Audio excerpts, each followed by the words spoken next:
நகையெல்லாம் சரி பார்த்து சேர்க்க கருப்பண்ண சாமியே உரிமையுள்ள சாமி. கள்ளழகர் நகையெல்லாம் சரி பார்த்து சேர்க்க கருப்பண்ண சாமியே உரிமையுள்ள சாமி.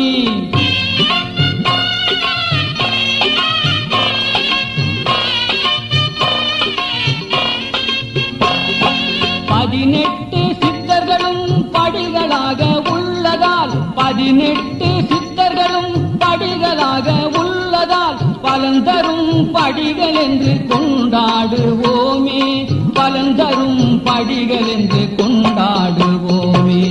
அற்புதங்கள் புரியும் சாமி கற்பணசாமி. அழகரையும்